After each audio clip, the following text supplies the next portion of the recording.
Saudara dan saudari sekalian yang terkasih dan dikasihi Tuhan, kita berjumpa lagi dengan renungan harian Katolik Parakitomang Gereja Katolik Maria Bunda Karmel hari Senin 10 November 2025. Tema yang saya ajukan pada hari ini adalah tentang penyesatan yang didasarkan atas teks Injil Lukas bab 17 ayat 1 sampai 6. Yesus tiba-tiba berbicara tentang penyesatan di hadapan para muridnya dengan mengatakan demikian. Tidak mungkin tidak akan ada penyesatan, tetapi celakalah orang yang mengadakannya. Adalah lebih baik baginya jika sebuah batu kilangan diikatkan pada lehernya, lalu ia dilemparkan ke dalam laut, daripada menyesatkan salah satu dari orang-orang yang lemah ini. Apakah yang dimaksud dengan kata penyesatan ini? Mengapa setelah itu Yesus berbicara tentang pengampunan? Mari kita sejenak merenungkan teks ini dalam 3 bagian berikut. Yang pertama, penyesatan.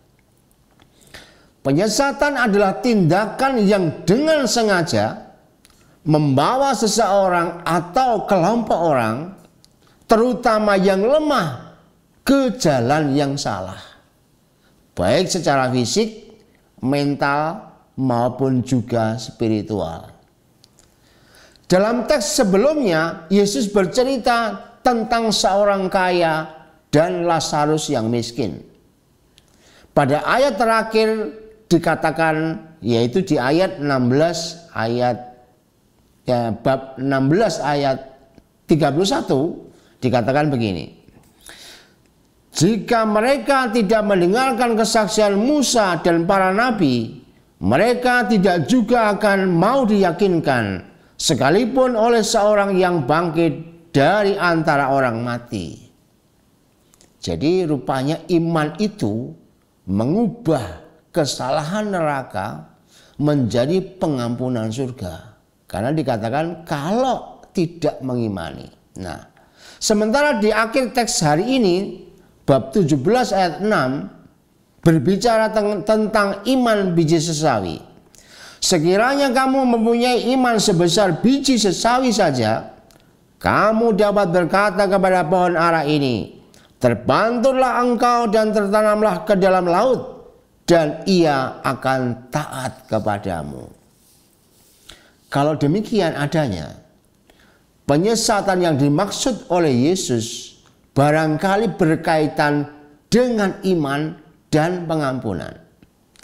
Keselamatan Allah itu terkait erat dengan pengampunan. Karena manusia diampuni, maka manusia diselamatkan. Oleh karena itu keselamatan itu semata-mata hanya karena belas kasih dan pengampunan Allah, bukan hasil kerja keras manusia. Itulah pengampunan. Disinilah kita seringkali tergoda untuk tidak percaya pada rahmat pengampunan Allah. Sebagai contoh, kita mengaku dosa. Kemudian selesai mengaku dosa, berbuat dosa lagi. Dan dosanya yang sama juga. Begitu berulang-ulang sampai pada akhirnya kita frustasi. Untuk apa aku mengaku kalau ternyata melakukan dosa yang sama lagi? Untuk apa mengaku ternyata rahmat pengakuan dosa itu enggak mengubah saya? Dosa lagi dan dosa lagi. Nah, di sini kita disesatkan oleh pikiran seperti ini. Seakan-akan Allah tidak mengampuni kita dan kita menjadi orang yang terus-menerus salah.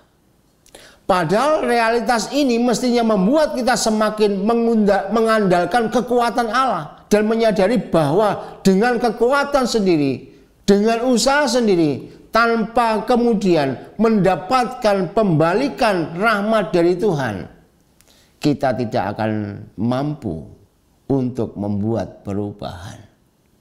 Seringkali kita mengaku dosa hanya menghitung dosa-dosa. tidak menjadi melihat belas kasih Allah, menghitung-hitung kasih Allah dalam hidup kita, tidak seperti itu. Sehingga kemudian kita hanya terjebak pada kesalahan hitung-hitungan, tidak melihat bahwa di dalamnya kita mesti merenungkan terus-menerus, apa sih Allah di dalam hidupku ini melakukan tindakan-tindakan besar, sehingga dengan begitu disitulah ada perubahan. Seringkali kita hanya memandang diri kita, tidak memandang Allah. Ya, kesesatannya ada di situ. Yang kedua, pengampunan. Yesus meminta para murid untuk bertindak seperti Allah. Mereka yang salah harus diampuni, katanya dalam ayat 3 dan ayat 4. Jikalau saudaramu berbuat dosa, tegurlah dia, dan jikalau ia menyesal, ampunilah dia. Bahkan jikalau ia berbuat dosa terhadap engkau 7 kali sehari dan 7 kali ia kembali kepadamu dan berkata, aku menyesal, engkau harus mengampuni dia. Apa yang secara spontan ada di dalam pikiran kita? Pasti kita akan mengatakan, nggak mungkin itu. Bagaimana mungkin mengampuni orang yang sehari bisa 7 kali kembali kepada kita minta ampun? Ya, kita bisa jadi ada, atau umumnya kita akan mengatakan, ya nggak mungkin mengampuni orang yang bebal seperti ini. Bagaimana mungkin mengampuni berkali-kali, menyesal dan balik lagi minta maaf? Jangan-jangan dia itu mau menipu kita. Pikiran kita macam-macam akan seperti itu. Jangankan 7 kali, 2 kali saja kita sudah emosi. Nah, itulah manusiawi kita seperti itu. Kita langsung menuduh, pasti dia hanya menyesal di bibir dan tidak menyesal dari hati. Bahkan kita akan mengatakan pengampunan itu ada batasnya. Atau kita mungkin akan berkata, aku bukan malaikat, jadi nggak bisa mengampuni secepat dan sebanyak itu. Dalam konteks ini, ketidakmampuan bukan ada pada diri orang yang bersalah dan meminta ampun sebenarnya, tetapi pada orang yang dimintai pengampunan. Namun ini adalah permintaan Yesus supaya para muridnya menjaga diri dengan bersedia mengampuni. Sebab hanya bertindak demikian, maka manusia akan menjadi serupa dengan Tuhan. Sebaliknya, berpatokan hanya dalam olah pikiran yang membuat hati tidak mampu mengampuni, sebenarnya ada pada godaan setan. Jadi cara setan untuk menyesatkan itu dengan mudah seperti itu. Sekarang mari kita lihat poin yang ketiga, tambahkanlah iman kami. Permintaan para murid ini cukup menggelitik. Mengapa mereka minta tambah iman? Rupanya para murid ciut karena secara logika pengampunan yang tidak ada batasnya itu mustahil. Mana mungkin aku bisa mengampuni seperti itu?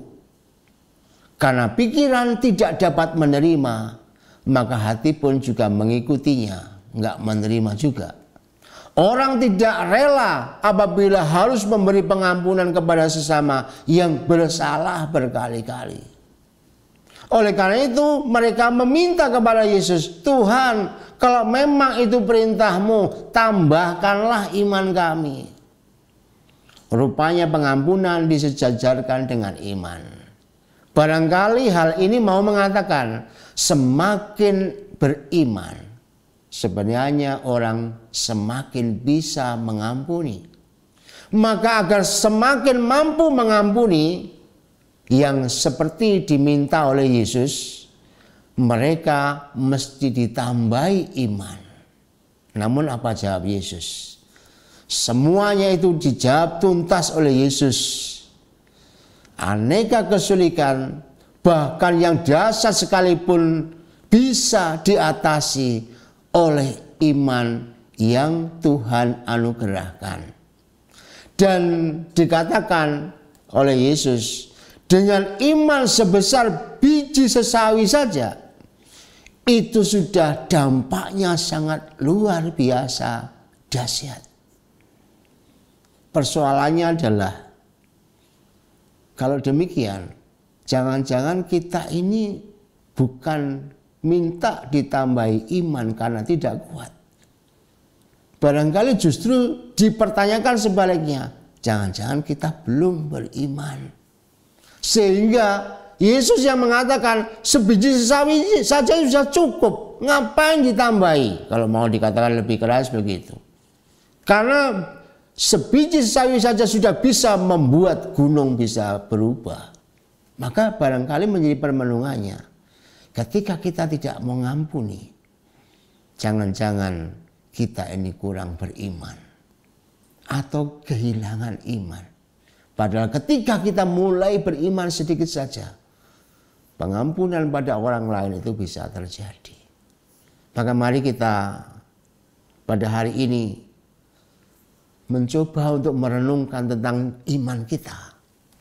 Iman itu tidak akan pernah memberikan dampak karena kita terlalu sibuk membangun diri dengan tindakan yang defensif. Sehingga mari kita mencoba untuk belajar mengimani apa yang dikatakan Yesus. Karena dengan cara demikian, maka sesulit apapun pasti bisa kita pecahkan. Tuhan memberkati.